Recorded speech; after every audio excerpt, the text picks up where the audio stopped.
Xin chào các bạn, mình là Rita đây. Hôm nay mình xin chia sẻ với các bạn tất cả các câu để làm nên một bài thuyết trình thật là hay. Các bạn đừng có sợ thuyết trình nha, bởi vì thuyết trình không khó đâu. Nào, bắt đầu cùng mình nha. Đầu tiên mình sẽ vào với phần mở bài nha. Điều đầu tiên nhất đó là mình phải chào hỏi. Như vậy mình sẽ chào hỏi như thế nào? Good morning, ladies and gentlemen. Các bạn cùng lặp lại cùng mình nhé. Good morning, ladies and gentlemen. Okay. Good afternoon. Okay, good job. Good evening, ladies and gentlemen. Đó là 3 cách để các bạn có thể chào tùy vào khoảng thời gian mà các bạn thuyết trình. Đó là buổi sáng, buổi trưa và buổi chiều. Ngoài ra mình còn có một cách khác dễ hơn, đơn giản hơn, đó là Hello everyone. Rồi, bây giờ các bạn đọc lại cùng mình nha. Hello everyone. Ok, good. Sau khi mở bài thì mình sẽ hỏi thăm sức khỏe của người nghe một chút. How are you doing today? Okay. Good. How are you all? Good job.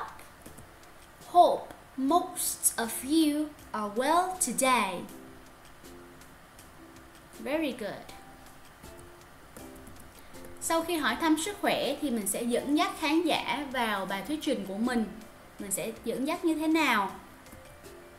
It's my honor to be here with you today. It's my honor to be here with you today. Now your turn. Các bạn cùng thực hành với mình luôn nha. Good. We welcome all of you to. Good. Welcome to. Welcome to my presentation about recycling today. Okay? Now your turn. Good. Please be seated. Mời ngồi. Now your turn. Good. Okay. Thank you for letting me talk today. Thank you for letting me talk today. Cảm ơn vì đã cho phép mình thuyết trình ngày hôm nay. Ok. Rồi, đến qua bước thứ tư của phần mở bài, đó là giới thiệu bản thân. Đơn giản nhất đó là my name is. Tên tôi là. Good. Let me introduce myself. I am Rita. Now your turn. Good. Let me tell you who I am first. Để mình nói cho bạn nghe là mình là ai trước đã nha. I'm Rita. Okay. Amazing. Good job. Next one. For those of you who don't know me, my name's. For those of you who don't know me, my name's. Okay. Okay, good. As you properly know, I am.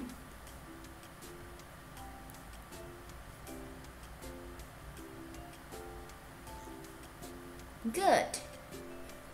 Như vậy đó là phần mở bài của bài thuyết trình của mình sẽ có 4 phần. Đó là đầu tiên là phần lời chào nè. Rồi hỏi thăm sức khỏe. Thứ ba đó là dẫn dắt khán giả. Và thứ tư đó là giới thiệu bản thân. Bây giờ mình sẽ qua phần thân bài. Thân bài của bài thuyết trình thì đầu tiên mình phải có một câu nói để mình dẫn vào đề. Ở đây mình sẽ xin hướng dẫn rất là nhiều cách để các bạn có thể vào bài thuyết trình cho hay và trôi chảy. Đầu tiên, Today I will be talking about. Good. The topic of my talk is. Chủ đề của bài thuyết trình của mình là. Ok, nào, các bạn cùng thực hành với mình nhé. Good job. I'd like to present to you. Very good. Today's topic is... Good. I'm going to talk about... Amazing. Today, I would like to talk about... Excellent. Have you ever heard of? Very good. Have you ever seen of? Now, next, we have some more ways. Mình có thêm một số cách nữa, đó là we are going to discuss about. Very good. What I am going to talk about today is...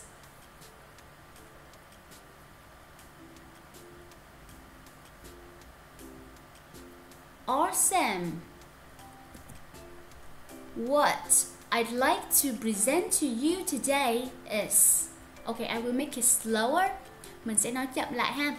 What I'd like to present to you today is... Okay, now your turn.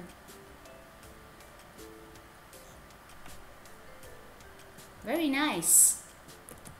You may already know. Good. My purpose today is to tell you about... Cái mục đích của bài thuyết trình của mình ngày hôm nay á, đó là nói về... Okay, now your turn. Good. I'm here to talk about... Amazing. The subject of my presentation today is... Chủ đề của bài thuyết trình của mình ngày hôm nay đó là... Rồi, tiếp tục. The theme of my talk is going to be... Chủ đề chính của bài thuyết trình của mình ngày hôm nay đó là về... Okay, now practice with me. Okay, good. Sau khi vào đề thì các bạn phải nêu ra lý do của bài thuyết trình. Tại sao mình lại chọn cái chủ đề này? Mình chọn cái chủ đề này bởi vì I'm interested in this topic because... Hoặc là mình có cách nói khác, đó là I have chosen to speak about this because... Okay, good job. Rồi, qua bước thứ 3, mình sẽ tóm tắt sơ lược về bài thuyết trình của mình là gồm có những phần nào, có mấy phần chính, thì mình sẽ nói như thế nào, mình sẽ dẫn như thế nào để cho bài thuyết trình của mình cuốn hút hơn. I've divided my presentation into 5 parts. Mình chia bài thuyết trình của mình ra thành 5 phần. Okay, now I've divided my presentation into 5 parts. Your turn. Very good. The presentation will have the following 4 parts. Bài thuyết trình thì sẽ có 4 phần sau đây. Now, your turn. The presentation will have the following 4 parts.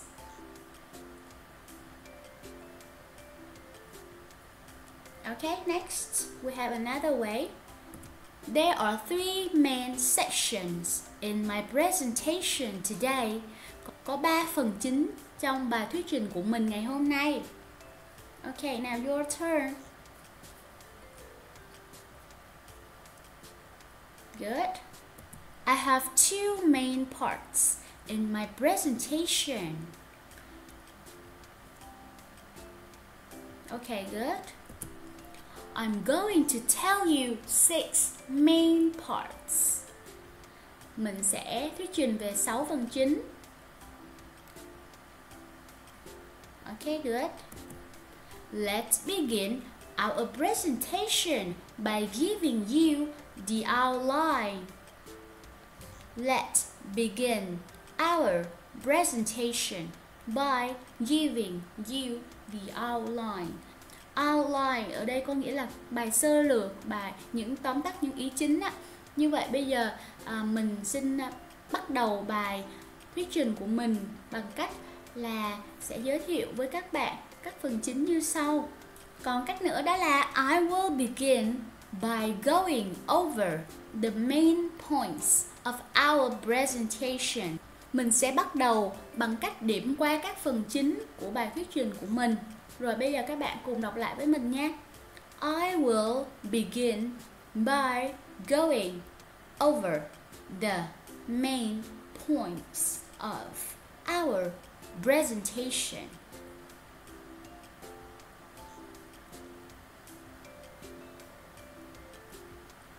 Okay, good job. Sau khi đã tóm tắt các ý chính của phần thân bài thì mình sẽ đi vào từng ý chính. Như vậy bây giờ mình sẽ vào ý chính 1 ha, mình sẽ nói như thế nào.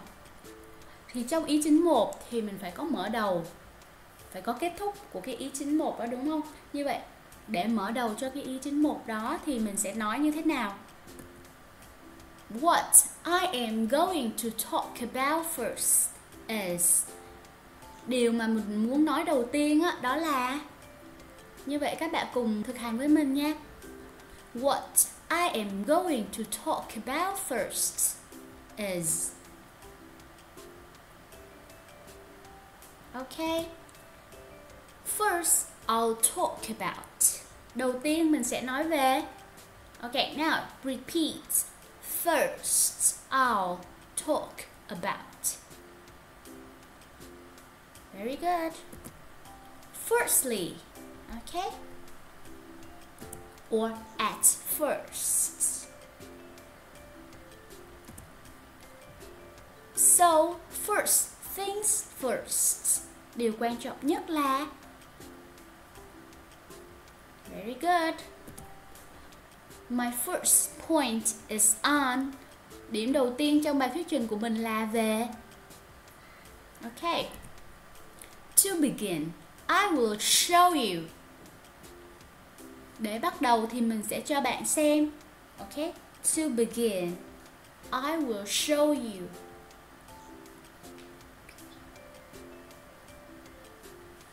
Let's start with. Good.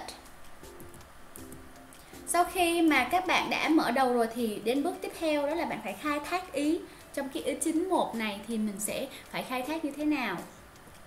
Let me show you this. Ví dụ như là các bạn có thể đưa ra một số tài liệu nè, một số dữ liệu để mình chứng minh cho cái ý chính đó. Okay, now let's repeat. Let me show you this. Okay, good. By the way, let me show you. Very good. Let me explain this part. Để mình giải thích cái phần này nha. Rồi sau đó bạn sẽ đưa ra các cái lý do trong cái ý chính 1 như thế nào. Let me explain this part. Good. Let's focus on this point. Nào, hãy tập trung vào cái điểm này nha. Your turn. Let's focus on this point. Good. Here we can see. Đây, các bạn có thể thấy. Now your turn. Very good. This table shows. This table shows. Cái bảng này thì chỉ ra cái gì nè? Mình ví dụ như mình thuyết trình về một cái bảng gì đó, cái chữ có số, có hình thì mình sẽ nói là this table shows. Rồi, thực hành với mình nè. Ok. I'd like to show you a craft. Craft ở đây là biểu đồ. Bây giờ mình muốn cho các bạn xem cái biểu đồ này. I'd like to show you a graph. Good. As you can see, như bạn có thể thấy. Ok. Let me explain it. Để mình giải thích cái này xíu nha. Let me explain it. Good. According to, theo như. Very good. Rồi, sau khi mình kết thúc ý chính 1 thì mình phải chuyển ý để qua ý 2. Như vậy mình sẽ phải nói những câu như thế nào? Secondly.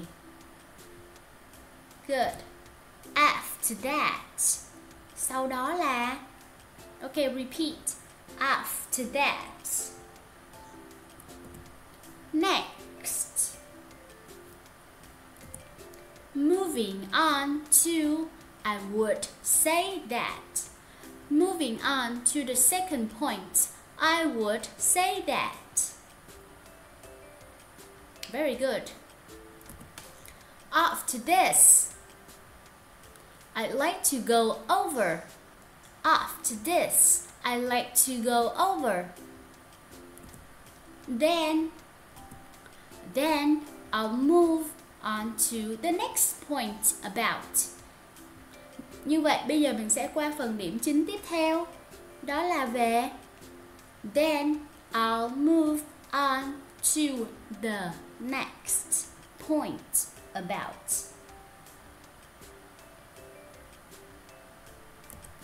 This brings us to the next point, which is. Như vậy là cái điểm đầu tiên á, là đưa chúng ta đến với cái điểm thứ hai. Đó là. Ok, now repeat. This brings us to the next point, which is. Very good. This brings us to the next point, which is. And finally. Cuối cùng là khi bạn đưa ra ý kiến cuối cùng thì mình sẽ nói là and finally. Good. Or last. Nice. Rồi, khi mà các bạn muốn nhấn mạnh một cái điểm gì đó rất là quan trọng trong bài thuyết trình của mình thì mình sẽ phải nói như thế nào? Mình sẽ nói là it is important that. It is important that. Okay, now. Good. What I'd like to stress is. What I'd like to stress is. Cái mà mình muốn nhấn mạnh ở đây là.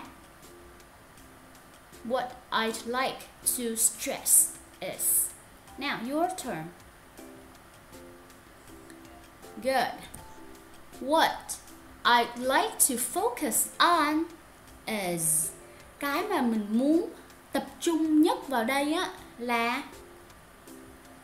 What I'd like to focus on is. Your turn. Very good. More importantly. Quan trọng hơn cả là. Very good. Last but not least. Cuối cùng nhưng mà cũng không kém phần quan trọng, đó là. Ok, repeat. Last but not least. Good. Khi mà các bạn muốn bổ sung thêm ý thì các bạn sẽ nói như thế nào? Let me explain more. Để mình giải thích thêm nha. Let me explain more. Your turn. Good. Let me add one more thing. Để mình nói thêm một cái chuyện này nữa. Now repeat. Let me add one more thing. Good. For example. Ví dụ như là. For instance. Ví dụ. Good. In particular. Nói rõ hơn là, cụ thể là. Ok. Good. Khi mà trong bài thuyết trình của mình mà mình muốn hỏi là người nghe có câu hỏi gì không, thì mình sẽ nói như thế nào? Any questions? Có câu hỏi nào không? If there is anything you are not clear, ask me. Nếu mà bạn có cái điều gì mà không rõ thì cứ hỏi mình nha. Rồi bây giờ các bạn lặp lại cùng mình nha. If there is anything you are not clear, ask me. Very good. If you have any questions, I will be happy to answer them. Nếu mà bạn có câu hỏi gì á thì mình cũng rất là vui để trả lời đó. If you have any questions, I will be happy to answer them. Now, repeat.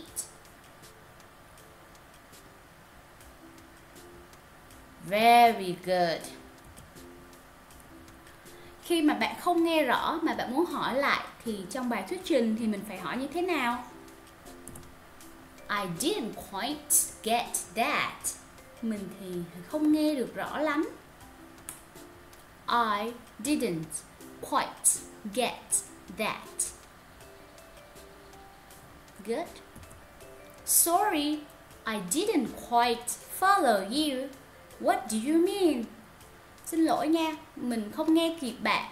Ý của bạn là gì? Sorry, I didn't quite follow you. What do you mean? Okay, now your turn. Very nice. I'm sorry. Could you speak more slowly?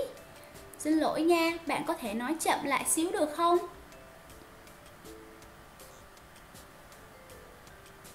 Very good. Could you repeat that a bit more slowly?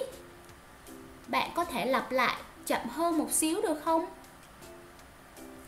Could you repeat that a bit more slowly? Could you repeat that a bit more slowly? Amazing, good job. Ok. Như vậy, cuối cùng cũng tới phần kết bài rồi. Như vậy, khi mà các bạn muốn kết thúc bài thuyết trình của mình thì mình sẽ phải nói như thế nào? Đầu tiên thì mình phải có một cái câu tổng kết để mình tuyên bố với mọi người là bây giờ mình kết bài đó. Mình sẽ nói là I will briefly summarize the 6 main issues. Bây giờ mình sẽ tổng kết ngắn gọn 6 vấn đề chính.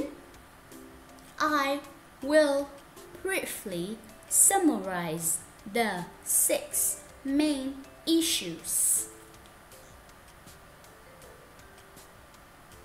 Good.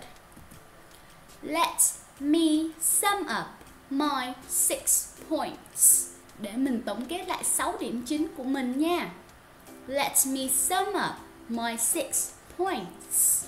Your turn. Very good. Let me sum up the main points again. Để mình tổng kết lại những điểm chính nha. Let me sum up the main points again. Good. In sum. Có cách nói ngắn gọn, đó là mình chỉ cần nói là in sum, tổng kết lại, tóm gọn lại. Hoặc là in short.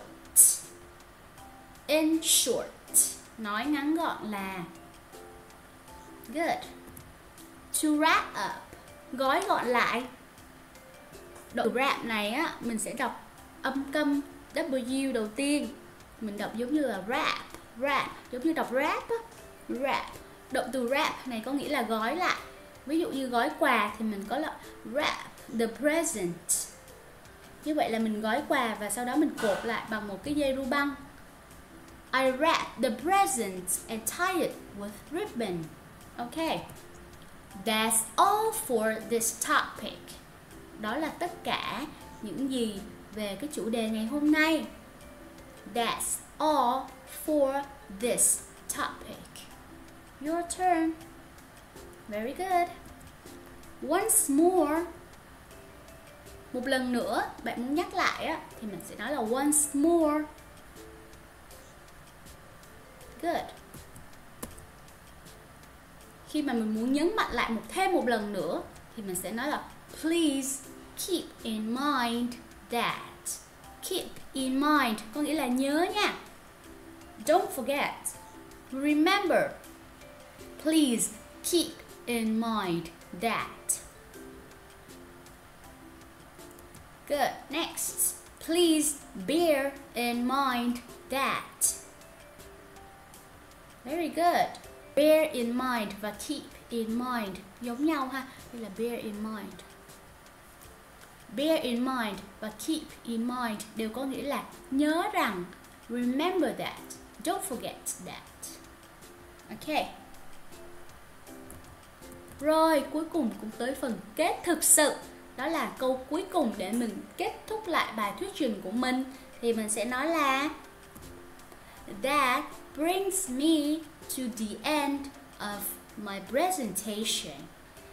Như vậy, bài thuyết trình của mình đến đây là kết thúc rồi.